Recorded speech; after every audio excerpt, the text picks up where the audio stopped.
Plus plus है ही, इसके साथ जेड भी क्या होगा, प्लस होगा। तो फर्स्ट क्वाड्रेंट के जो वर्टिकली अपवर्ड डायरेक्शन हुआ, फर्स्ट क्वाड्रेंट के अपवर्ड ऊपर की तरफ, उसको बोलते हैं फर्स्ट ऑक्टेंट। फर्स्ट ऑक्टेंट में फर्स्ट ऑक्टेंट किधर हो गया, तो फर्स्ट क्वाड्रेंट के ऊपर। तो फर्स्ट क्वाड्रेंट में एक्स और वाई पॉजिटिव है ही, अब उसके ऊपर तो जेड भी पॉजिटिव। तो वही फर्स्ट ऑक्टेंट का जो साइन होता है वो होता है प्लस प्लस प्लस। ठीक है, यदि आपको कोई पूछे अच्छा बताओ फर्स्ट ऑक्टेंट का साइन क्या होता है, तो इजीली आप कर सकते हैं प्लस प्लस प्लस। अच्छा बताओ ये ऑक्टेंट कहाँ पे होता है, किधर समझेंगे फर्स्ट ऑक्टेंट, तो एक्स वाई प्लेन के अपवर्ड डायरेक्शन में, ऊपर की तरफ। तो फर्स्ट क्वाड्रेंट के अपवर्ड ऊपर। उसी तरह ये सेकेंड क्वाड्रेंट है, सेकेंड क्वाड्रेंट के ऊपर अपवर्ड तो बोलेंगे सेकेंड ऑक्टेंट। तो सेकेंड ऑक्टेंट का साइन क्या होगा तुम्हारा, तो सेकेंड क्वाड्रेंट में माइनस प्लस, अब उसके ऊपर तो प्लस, तो माइनस प्लस प्लस हो गया। अब थर्ड ऑक्टेंट कहाँ होगा, तो थर्ड क्वाड्रेंट के ऊपर। तो थोड़ा सा भी कंफ्यूजन नहीं होगा, जैसे मैं बोल रहा हूँ वैसे यदि आप लोग सुनोगे, ध्यान से सुनोगे, क्योंकि हमको याद है मुझे बहुत कंफ्यूजन होता था इसमें ऑक्टेंट का साइन याद रखने में। ठीक है, तो फिर इसको आप ऐसे याद रख सकते हो, थर्ड क्वाड्रेंट के ऊपर जो है उसको थर्ड ऑक्टेंट बोलेंगे, थर्ड ऑक्टेंट। तो थर्ड क्वाड्रेंट के ऊपर तो माइनस, थर्ड क्वाड्रेंट पर माइनस माइनस, उसके ऊपर प्लस, तो माइनस माइनस प्लस। अब फोर्थ ऑक्टेंट जो होता है वो फोर्थ क्वाड्रेंट के ऊपर, फोर्थ क्वाड्रेंट क्या है मेरा, प्लस माइनस, इसके ऊपर तो प्लस, प्लस माइनस प्लस।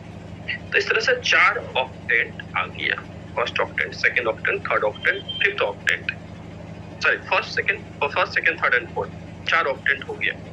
अब फिर से तुम फर्स्ट क्वाड्रेंट में जाओ और उसके डाउनवर्ड डायरेक्शन में, फर्स्ट क्वाड्रेंट के डाउनवर्ड डायरेक्शन मतलब जेड नेगेटिव, तो upward Z positive, downward Z negative. तो अब इसके डाउनवर्ड प्लस प्लस माइनस, तो प्लस प्लस, इस बीच में आप लोगों को कुछ भी कंफ्यूजन होगा तो बताना, plus plus minus, fifth octant में हो गया। सिक्स्थ ऑक्टेंट, तो सेकेंड क्वाड्रेंट के डाउनवर्ड, सेकेंड क्वाड्रेंट के नीचे, तो माइनस प्लस पहले से है और उसके नीचे तो माइनस, माइनस प्लस माइनस।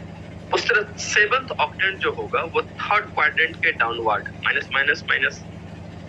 और एट्थ ऑक्टेंट जो होगा तुम्हारा वो फोर्थ क्वाड्रेंट के डाउनवर्ड, फोर्थ के डाउनवर्ड, प्लस माइनस पहले से उसके डाउनवर्ड तो माइनस। तो इस तरीके से तुम याद रख सकते हो। ठीक है, सभी ऑक्टेंट के sign first second third fourth. हमें लगता है आपको समझ में आया होगा क्या?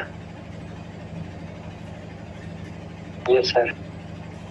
ठीक है, यस सर। हाँ, जैसे इसमें मैंने बोला था, आप लोग लास्ट क्लास में आंसर भी दे दिए थे, जो बताओ 3 - 2 - 3 किस ऑक्टेंट में है। तो इसको याद रखने, जैसे जेड नेगेटिव हो गया, जेड नेगेटिव मतलब फर्स्ट सेकंड थर्ड फोर्थ नहीं होगा। उसके बाद हम लोग इसको देखेंगे, positive negative, positive X positive Y negative, plus minus, देखेंगे कौन सा क्वाड्रेंट है, प्लस माइनस कौन सा क्वाड्रेंट है, प्लस माइनस, तो फोर्थ क्वाड्रेंट हो गया। अब जेड नेगेटिव, क्या बात समझ में आ रहा ना, जेड नेगेटिव, तो फोर्थ के डाउनवर्ड क्या होगा, एट्थ, तो एट्थ ऑक्टेंट।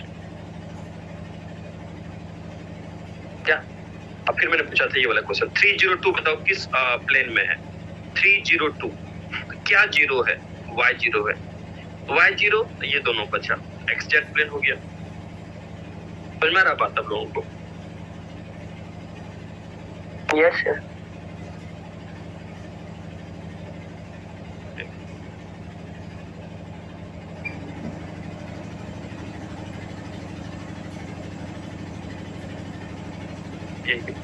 फिर मैंने ये सब बताया था आपको, एक्स एक्सिस पे वाई जेड जीरो, वाई पे एक्स जेड जीरो, जेड पे एक्स वाई जीरो।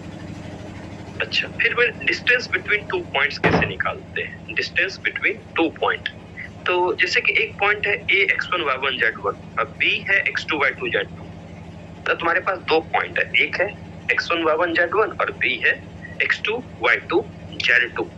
तो इसके बीच का डिस्टेंस क्या होता है? तो आप इसको ऐसे याद रख सकते हैं, यदि आप फिजिक्स में वेक्टर पढ़े हैं तो एक पॉइंट यदि मेरा a है एक पॉइंट, उसका कोऑर्डिनेट है x1 y1 z1, x1 y1 z1। तो इसको वेक्टर फॉर्म में कैसे लिखेंगे? तो वेक्टर फॉर्म में ये है x1 i cap plus y1 j cap plus z1 k cap.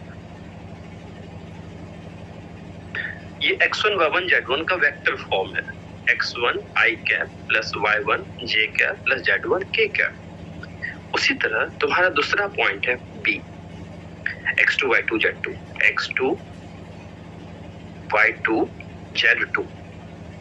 तो इसका वेक्टर फॉर्म क्या होगा? इसका वेक्टर फॉर्म होगा आपका x2 i cap plus y2 j cap plus z2 k cap.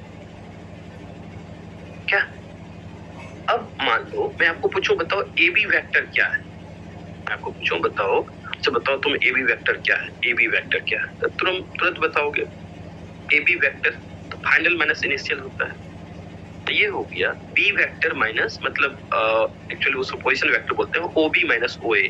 तो इसको मतलब मैथ में इसे हम लोग या बच्चे लोग को बोलते हैं याद रखने के लिए, बी में से ए को माइनस कर दो। तो बी वाला तुम्हारा क्या है? x2i y2 j z2 k। तो x2 i cap plus y2 j cap plus z2 k cap. फिर तुम इसमें से माइनस कर दो a वाले को। तो a वाला तुम्हारा क्या है? x1 i cap plus y1 j cap plus z1 k cap. तो ये आ गया तुम्हारा ए बी वेक्टर क्या हो गया? b minus A x2 i cap plus y2 j cap plus z2 k cap. अब इसको तुम कैसे लिखो?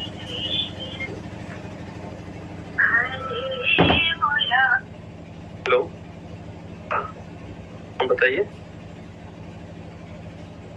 कहाँ लगाए यहाँ?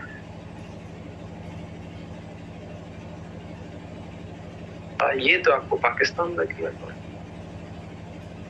पाकिस्तान क्या? इस्लामाबाद से बोल रहे क्या?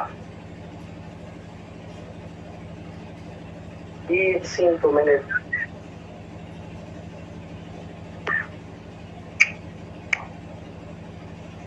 आप किस देश से बोल रहे हैं? आप किस देश से बोल रहे हैं? सऊदी अरब। पंजाब। अच्छा, तो पाकिस्तान लगे? पाकिस्तान लगे? मैं तो बोल रहा हूँ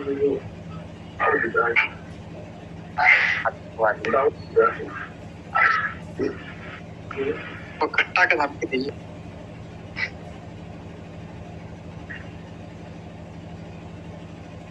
अस्सलाम वालेकुम सर। मौलवी बन जाएगी। तो यहाँ तक कोई दिक्कत नहीं है आपको, माइनस कर दो x2 i cap plus y2 j cap plus z2 k cap, ये माइनस कर दिए, ठीक है। तो देखो ये कितना आएगा तुम्हारा। अच्छा, स्क्रीन विजिबल है आप लोगों को ना? Yes sir. ठीक है, तो देखो, तो इसमें क्या होता है ना, x वाले कंपोनेंट को एक साथ लिखा जाता है, y वाले कंपोनेंट को एक साथ लिखा जाता है, z वाले कंपोनेंट को एक साथ लिखा जाता है, ठीक है। तो देखो क्या हो जाएगा, जब x वाले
झेलना।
अब इसका डिस्टेंस हमें एक्स वाई प्लेन से चाहिए, एक्स वाई प्लेन से चाहिए।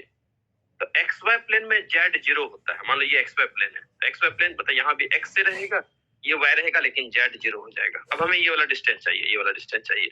तो X minus X zero, distance formula use करो, Y minus Y zero, Z minus zero, Z का स्क्वायर, जेड स्क्वायर का रूट मॉड जेड। डिस्टेंस इसलिए मॉड लग गया। तो पॉइंट है ए एक्स वाई जेड, उसका डिस्टेंस। लेकिन ये सब देखो, ये सब एकदम बेसिक चीज है, ये सब याद रखना होगा, ठीक है। इसीलिए पढ़ाया जा रहा है 11th में, ताकि आप 12th में जाएं तो ये आपको ये सब चीज से फेमिलियर हो जाएं, ठीक है। ये डिराइव नहीं करना है, ये याद रखना आपको। मतलब कोई पॉइंट एक्स वाई जेड है, उसका डिस्टेंस एक्स वाई प्लेन से मॉड जेड होगा, वाई जेड प्लेन से मॉड एक्स होगा, और एक्स जेड प्लेन से मॉड वाई। इसको आप याद कैसे रखोगे? तो एक्स वाई प्लेन से यदि आप निकाल रहे हैं, ठीक है, इस प्लेन से एक्स,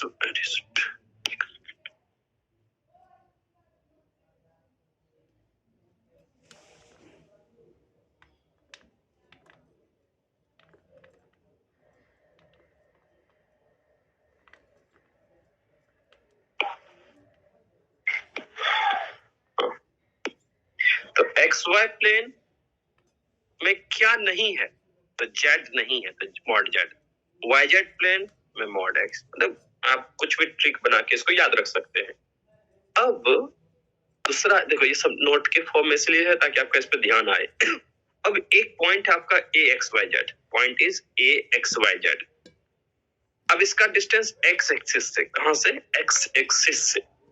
एक्स एक्सिस पे तो वाई जेड जीरो हो गया तुम्हारा। तो एक पॉइंट है, मान लो ऐसे ये एक्स वाई जेड, इसका डिस्टेंस आप निकाल रहे हैं एक्स एक्सिस से। तो एक्स एक्सिस मतलब एक्स तो एक्स से रहेगा, लेकिन ये दोनों जीरो हो जाएगा, तो ये दोनों का difference zero. Y minus zero, Y का square, Y square, Z minus zero, Z का स्क्वायर, जेड स्क्वायर। तो क्या हो गया? Y square plus Z square का root, Y square plus Z square का रूट।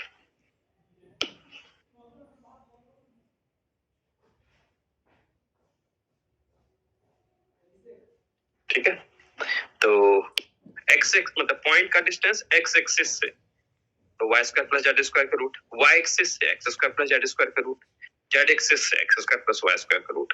तो अब इसको भी देखो आप, यदि थोड़ा सा ध्यान से देखोगे तो आपको एक ट्रिक दिखेगा याद रखने का। एक्स एक्सिस से तो एक्स को भूल जाओ, Y square plus Z square का रूट। वाई एक्सिस से तो वाई भूल जाओ, जेड एक्सिस से तो क्या कहते हैं, एक्स जेड भूल जाओ। तो आसान है, आप याद रख सकते हैं। क्या बोलिए, इस पेज में आपको कुछ पूछना है? No sir. No sir. No sir. No, sir. No sir. ठीक, that is it.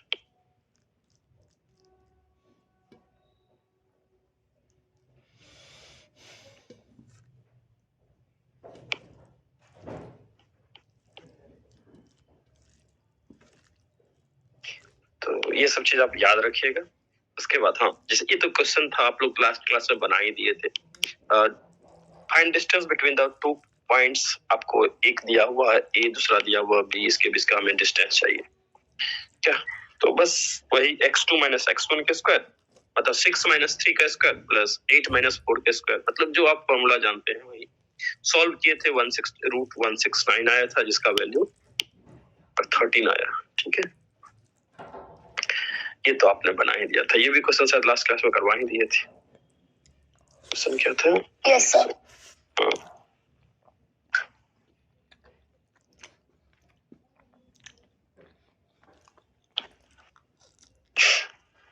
ये भी क्वेश्चन हो गया था, ये सब तो क्वेश्चन डिस्टेंस फॉर्मूला का था। अच्छा हाँ, यहाँ से स्टार्ट करना था। डायरेक्शन कोसाइन क्या होता है?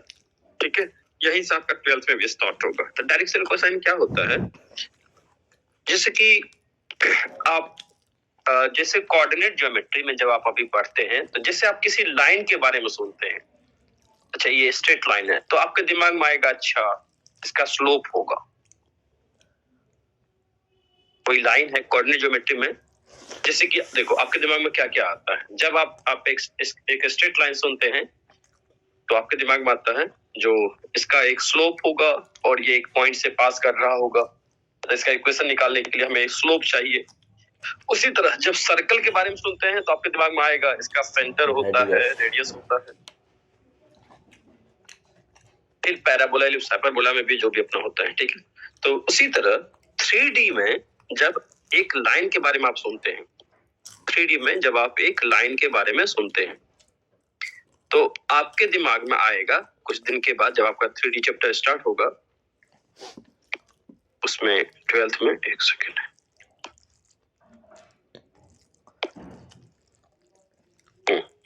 तो 3D में जब लाइन है तो उसका डायरेक्शन कोसाइन होता है। ठीक है, जैसे 2D में स्ट्रेट लाइन में लाइन है तो स्लोप होता है, 3D में लाइन है तो उसका डायरेक्शन कोसाइन होता है। अब डायरेक्शन कोसाइन होता है क्या? तो कोई एक लाइन है, कोई भी एक लाइन है,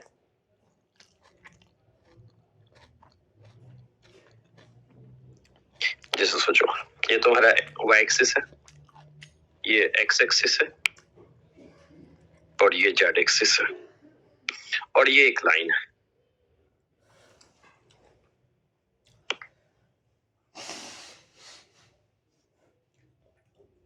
मतलब लाइन का नाम कुछ भी दे दिए, मतलब कुछ भी, ऐसे ही लाइन है। तो ये लाइन x एक्सिस के साथ कुछ एंगल बना रहा है, मान लो अल्फा एंगल बनाया। ठीक है, positive direction of x axis के साथ अल्फा एंगल बनाया, तो नेगेटिव के साथ 180 माइनस अल्फा बनाएगा, और y एक्सिस के साथ ये एंगल मतलब ये लाइन आपका बीटा एंगल बनाया।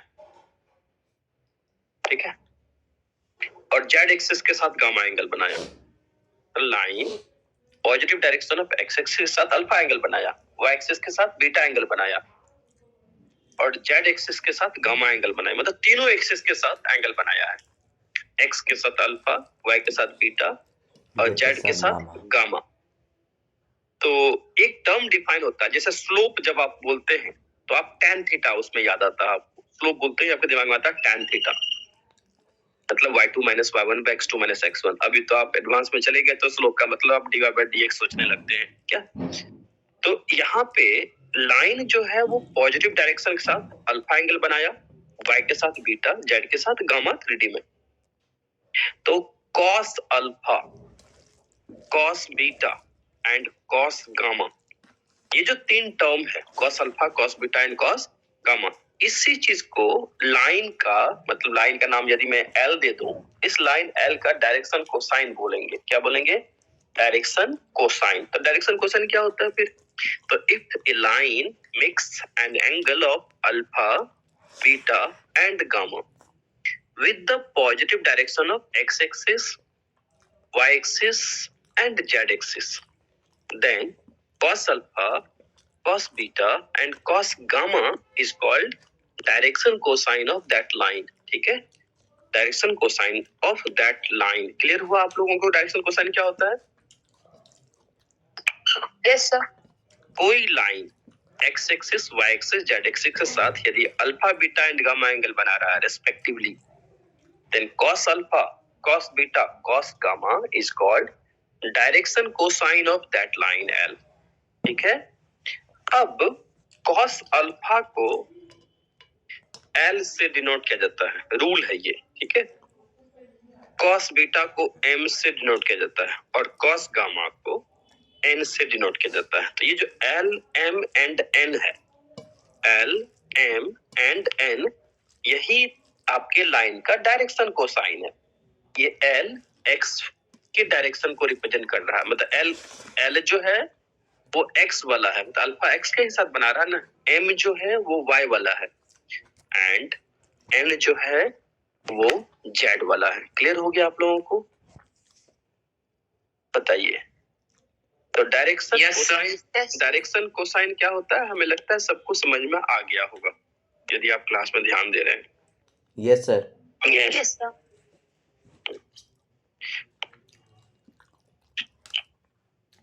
हाँ यही है, देखो यहाँ पे लिखा हुआ है।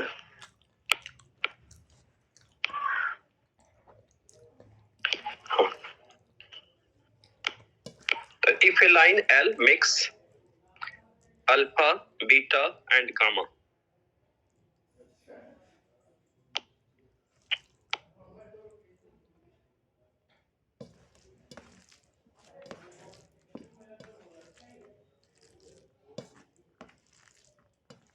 एक second, if line makes alpha, beta and gamma angle with positive direction of x, y and z axis,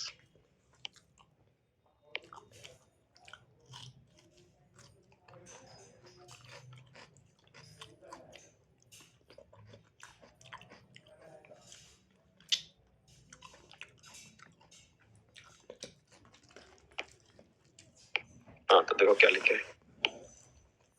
If a line L makes alpha, beta and gamma angle with positive direction of x, y and z axis, then cos alpha, cos beta and cos gamma are called direction cosine of line L.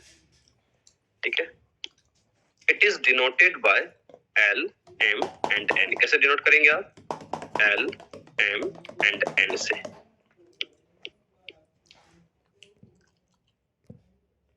ठीक है? तो यही line आपका यहाँ पे दिया हुआ है। L लाइन है जो कि इसके साथ अल्फा बना रहा है, ये O पर ओरिजिन है, इसके साथ बीटा बना रहा है Y के साथ, तो that is cos alpha L है, cos बीटा M है, cos गामा N है। ठीक है, अब यहाँ पे एक रिजल्ट प्रूव करना है आपको, और वो रिजल्ट क्या है तो वो देखिए आप।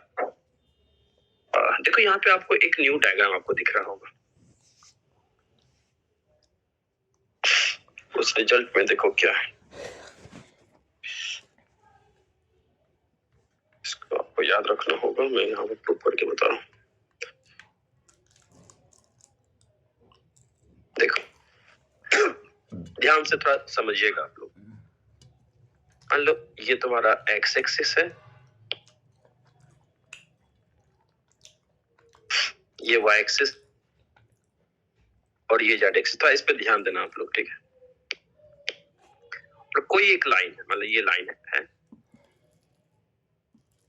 ये O है, ये P है, और P पॉइंट का कोऑर्डिनेट है x1, y1, z1। ठीक है, x1, y1 एंड z1। तो देखो OP, O से लेकर P तक। तो अब मैं यदि आपको पूछूं, बताओ OP का लेंथ क्या है, OP का लेंथ क्या है, तो आप बोलेंगे अच्छा O मतलब 0, हाँ O मतलब 0 0 0, तो OP क्या हो गया तुम्हारा under root x1 square plus y1 square plus z1 square. तो ये हो गया तुम्हारा क्या कहते हैं x1 का स्क्वायर प्लस y1 का स्क्वायर प्लस z1 का स्क्वायर। ठीक है, अब मान लो ये एंगल तुम्हारा अल्फा है, ठीक है। तो अब जब यहां से तुम परपेंडिकुलर ड्रॉ करोगे यहाँ पे, मान लो किसी पॉइंट पे, मान लो ए पॉइंट पे, अब मैं पूछूं आपको, बताओ ए पॉइंट का कोऑर्डिनेट क्या है, तो आप बोलोगे अच्छा ए पॉइंट एक्स एक्सिस पे है तो वाई जेड 0 हो गया, ये हो जाएगा x1 कॉमा 0 0। फिर मैं बताओ O से A तक का लेंथ क्या है, तुम बताओगे अच्छा ये x1 लेंथ है। फिर हम लोग पूछे यदि अच्छा ये जो under root x1 square plus y1 square plus z1 square, इसको मैं थोड़ा देर के लिए r मान लेता हूँ, कम लिखना पड़ेगा। यहाँ पे देखो cos अल्फा इक्वल टू तुम्हारा क्या हो जाएगा, तो बेस बाय हाइपोटेनस होता है x1 बाय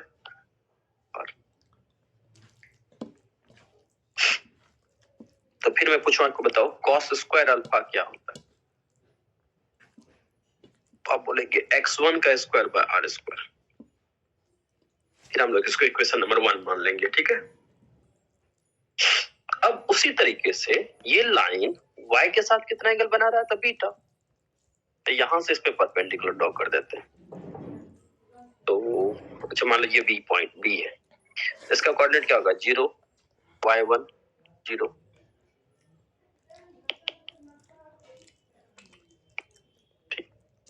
अब इस ट्रायंगल में OPB ट्रायंगल में मैं पूछूं आपको cos बीटा की वैल्यू क्या होगा? तो फिर से तुम वही करोगे, बेस बाय हाइपोटेनस मतलब y1 by r। cos square beta क्या होगा? y1 के स्क्वायर बाय r स्क्वायर। ठीक है यहां तक बोलो। Yes sir. Yes sir. अच्छा, सिमिलरली जेड वाले के साथ एंगल गामा बनाता है, मैं थोड़ी देर पहले बताया भी था आपको। तो आपका cos स्क्वायर गामा क्या होगा? तो हो जाएगा, देखो cos अल्फा में x1 square by r square, cos beta में y1 स्क्वायर बाय, तो cos स्क्वायर गामा में क्या होगा? z1 का स्क्वायर बाय r स्क्वायर। ये नहीं होगा बताओ? यस। अब 1 2 3 इक्वेशन को ऐड कर दो तो क्या आएगा तुम्हारा? cos square alpha, cos square beta, cos square gamma. ये नहीं होगा तो इधर क्या होगा? x1 square by r square plus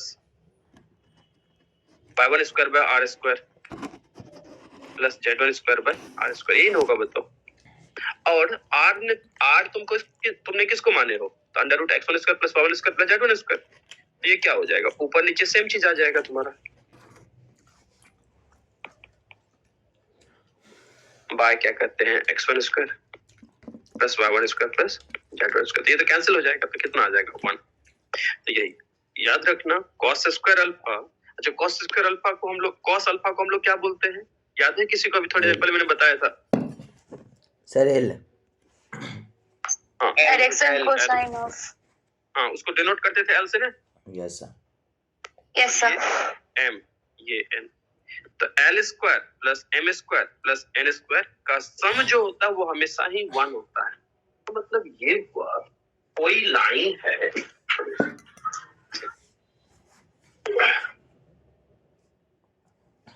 साहिल समझ रहे हो ना? Yes sir. मतलब कोई एक लाइन है जिसका डायरेक्शन कोसाइन यदि एल एम एंड एन है, मतलब कोई एक लाइन तुम्हारा है उसका direction cosine L M N है, तो डायरेक्शन कोसाइन के स्क्वायर का सम हमेशा ही 1 होता है।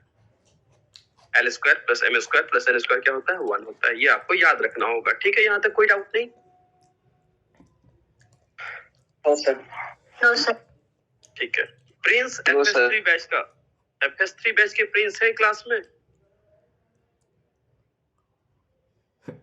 नहीं। तो देखो ये तो हो गया एल स्क्वायर प्लस मतलब cos square alpha plus cos square beta plus cos square gamma 1 हो गया। अब एक चीज देखो, दूसरा रिजल्ट, एक रिजल्ट तुम्हें ये याद रखना होगा और दूसरा है, तो देखो अब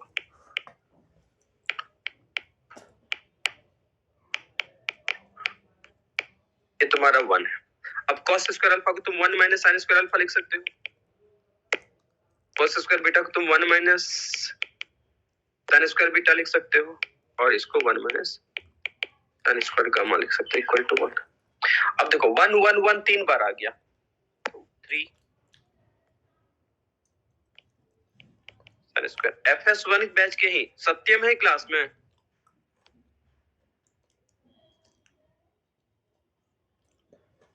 FS3 बैच के सत्यम है क्लास में? तो देखो यहां तक ठीक है। अब तुम 1 को इधर ले लो और sin square alpha sin square beta sin square gamma को उधर ले लो, तो क्या हो जाएगा? sin square alpha plus sin square beta plus sin square gamma. इसका वैल्यू क्या होगा बताओ? आदित्य राज FS1 की 1/3 1/3 3 माइनस 2 इस 1 को इधर ले लो, तो 3 माइनस 1 क्या होगा? 2।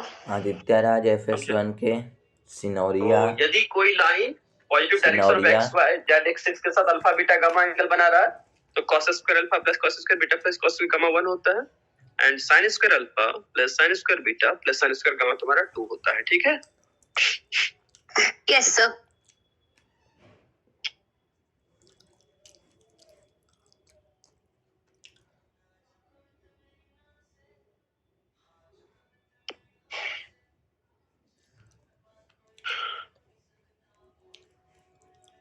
तो देखो यहाँ पर रिजल्ट है, याद रखना। अच्छा,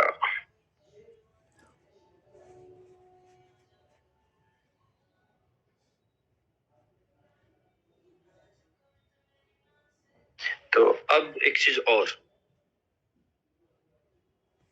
यहाँ पे देखो ये जो ओपी है, ओपी वेक्टर तुम्हारा क्या हो गया? ओपी वेक्टर, ओ तो 0 0 0 है, इसका कोऑर्डिनेट क्या है? 0 0 0, और पी पॉइंट कोऑर्डिनेट क्या है? x1 i y1 j, x1 y1 z1, तो ओपी वेक्टर तुम्हारा क्या हो जाएगा? x1 minus 0 i y1 minus 0 j z1 minus 0 k। OP vector तुम्हारा क्या हो गया? x1 i plus y1 j plus z1 k। ये चीज देखो समझ में आ रहा ना आपको? थोड़ी देर पहले बताया भी था। Yes, sir. अब x1 इक्वल टू तुमने तो प्रूव करके रखा है r cos अल्फा, ये कैसे? तो cos alpha equal to x1 by r, तो x1 बराबर क्या हो जाएगा? r cos alpha. क्या x1 मेरा है r cos अल्फा, उसी तरह y1 क्या है? r cos बीटा, और z1 क्या है? r cos gamma. अभी प्रूव किए थे ना उधर cos beta equal to y1 by r करके। तो Yes, sir. x1 तो x1 तुम्हें पता है, y1 तुम्हें पता है, z1 तुम्हें पता है, पुट कर दो यहाँ पे। तो ये हो गया। तो अब x1 की जगह r cos अल्फा, y1 की जगह r cos बीटा, z1 की जगह r cos गामा रख दो, और r सब में है तो कॉमन ले लो तुम, r सब में है कॉमन ले लो, तो तुम्हारा क्या हो जाएगा? ये हो जाएगा cos alpha i cos beta j plus cos gamma के। क्लियर है सबको? Yes, sir. यस तो सर, यहाँ पे OP equal to root under x1 ये सब रहना चाहिए ना सर? वही तो लास्ट में आ जाएगा, देखो ना, वही तो प्रूव करते हैं। ये चीज समझ में आया तुम्हें? ओपी वेक्टर है ना, मॉड ओपी ना वो होगा जो तुम बोल रहे हो। यस ओपी तो वेक्टर है, जब मॉड लगाओगे तब ना वो स्केलर बनेगा। Yes sir. ये तो ओपी वेक्टर लिखा हुआ, देखो तो यहाँ तक तो आपको समझ में आ गया, यहाँ तक ये वेक्टर।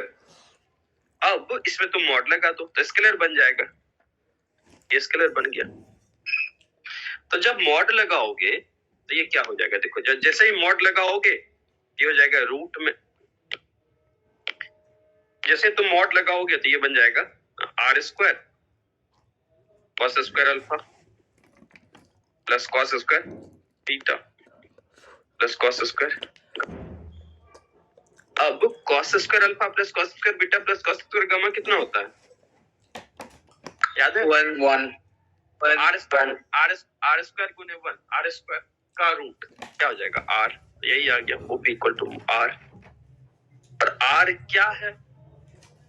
तो हम लोग अभी तो थोड़ी देर पहले बताए थे तुमको, लेंथ है ओपी का। देखो यहाँ पर लिखे भी है शायद, तो मैं लिखे हैं क्या? ये देखो let OP equal to R लिखा हुआ, क्लियर है ना? Yes sir. तो किसी भी वेक्टर का मॉड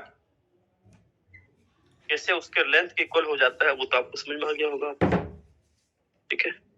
अब सुनो, आप लोगों को पता है यूनिट वेक्टर क्या होता है? No sir. यूनिट वेक्टर, जिस वेक्टर का Yes, sir. जिस वेक्टर का मैग्नीट्यूड 1 है उसको यूनिट वेक्टर बोलते हैं। क्या? जिस वेक्टर का मैग्नीट्यूड 1 हो उसको क्या बोलते हैं? Unit vector.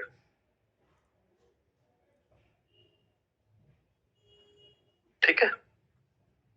तो यदि ओपी यदि ये वाला ओपी यूनिट वेक्टर हो, ठीक है, ओपी यदि मतलब जिसको तुमने आर बोले हो, यदि ये यूनिट वेक्टर होगा तो मॉड ऑफ ओपी 1 के इक्वल होगा। ठीक है? तो देखो unit vector in the direction of OP, unit vector in the direction of OP मतलब ये हुआ, देखो किसी भी वेक्टर के डायरेक्शन में यूनिट वेक्टर कैसे लिखा जाता है?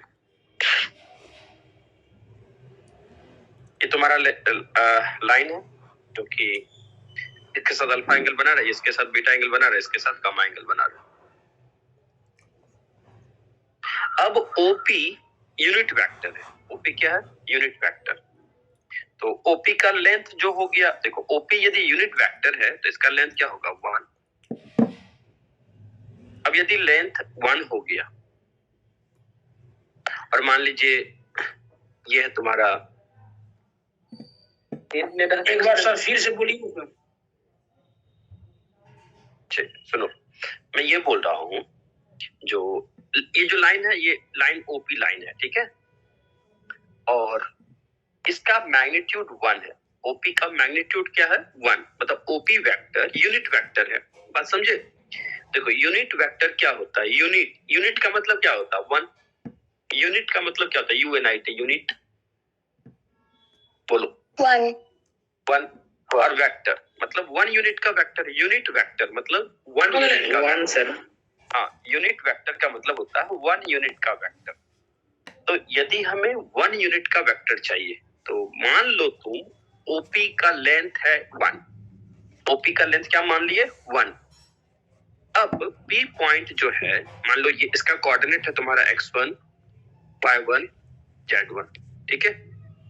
पी पॉइंट का कोऑर्डिनेट क्या है? x1 y1 z1। तो अभी तुम्हें बताया ही था, तो cos अल्फा इक्वल टू क्या होगा तुम्हारा? x1 by 1 होगा ना, x1 by बेस पे हाइपोटेनस होता है, ये लेंथ क्या होगा? x1 by 1 cos बीटा क्या होगा? y1 by 1 बेस पे हाइपोटेनस cos गामा क्या होगा? z1 by 1। कोई डाउट है ना? क्लियर है? No yes sir. अब cos अल्फा को l बोलते हैं, बताए तो थोड़ी देर पहले। l बराबर क्या हो गया तुम्हारा? x1 m बराबर y1। तो x1 i कैप क्या होगा? सॉरी, l i कैप होगा। उसी तरह m cos बीटा को m बोलते हैं ना, तो m बराबर हो गया तुम्हारा y1। तो y1 j cap m j cap, उसी तरह n बराबर z1। तो फिर z1 k कैप क्या होगा? n k। तो तीनों को ऐड कर दो, क्या हो जाएगा? x1 i cap plus y1 j cap plus z1 k cap क्या हो जाएगा? l i cap plus m j cap plus n k cap. तो ये जो है ना, ये यूनिट वेक्टर को रिप्रेजेंट करता है। ये किस चीज को रिप्रेजेंट करता है? यूनिट वेक्टर को। क्लियर हुआ बात? अब बोलो कैसे यूनिट वेक्टर को रिप्रेजेंट करता है?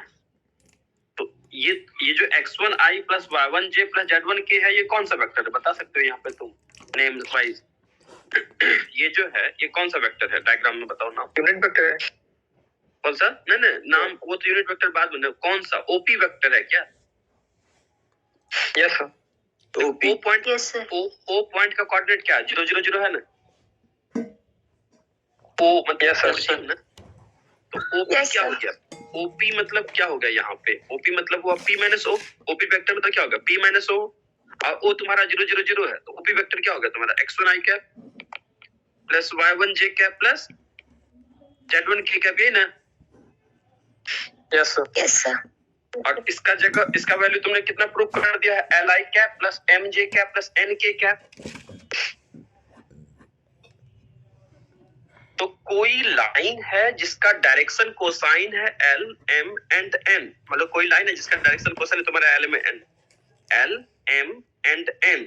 तो उस लाइन के डायरेक्शन में जो यूनिट वेक्टर होगा, उस लाइन के डायरेक्शन में जो यूनिट वेक्टर होगा तुम्हारा, वो होगा यही L i cap plus M j cap plus N k cap. Clear हुआ बात?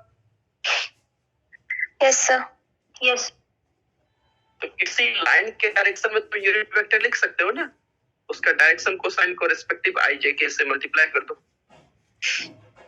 क्लियर हुआ?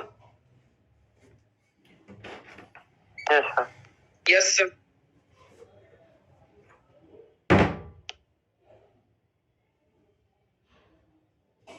चलो फिर से रिपीट कीजिए तो इस इसको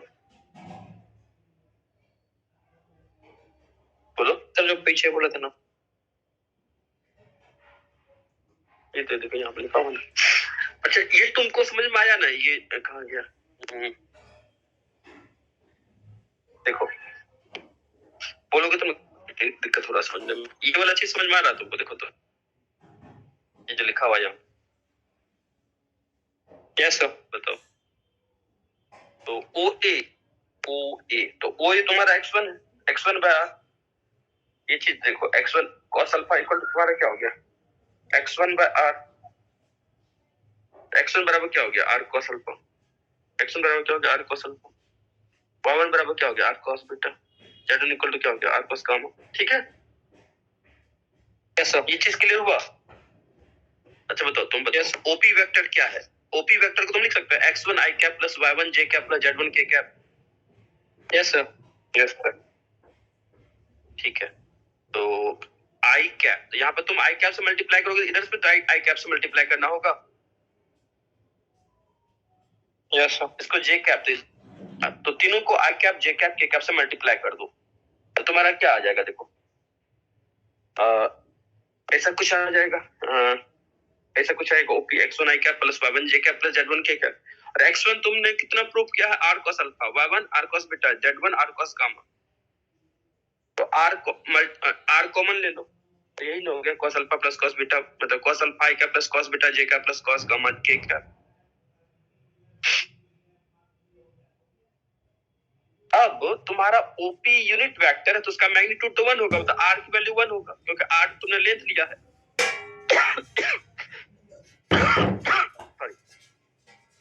क्या बात समझा रहा? Yes sir. बोलो। तो फिर ये इसको तुम क्या बोलते हो? एल बोलते हो, इसको क्या बोलते हो? एम बोलते हो, इसको क्या बोलते हो? एन बोलते हो। तो क्या बन गया तुम्हारा? L i cap plus M j cap plus N k cap. Clear हुआ अब? Yes sir.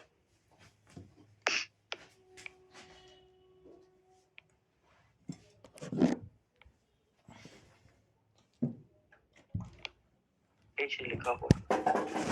अच्छा हाँ, वेक्टर।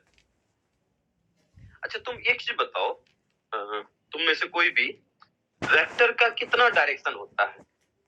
मतलब यूनिक डायरेक्शन होता है या कुछ भी डायरेक्शन? एक वेक्टर का, कोई एक फिक्स वेक्टर का यूनिक डायरेक्शन होता है या कुछ और भी डायरेक्शन? वन डायरेक्शन होता है। वेक्टर है तो वो तो किसी एक ही डायरेक्शन में मतलब ही होता है। वेक्टर का तेरा नाम पहले तेरी याद फिर राम आवे। हाँ पापा जी। हाँ खाए, क्लास कर रहे हैं, करते हैं बात। हाँ न, ऑनलाइन होता है ना, सिलेबस कंप्लीट करना, तो छोटा छोटा चैप्टर जो है वो ऑनलाइन सर कराते हैं। घरे हैं का?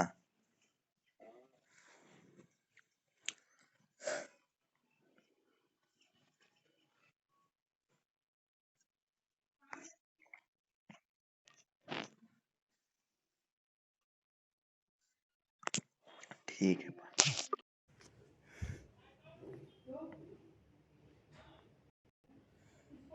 ठीक है, तो देखो जैसे ये वाला, ऐसे सोचो ना, ये अल्फा है, ये एंगल क्या है?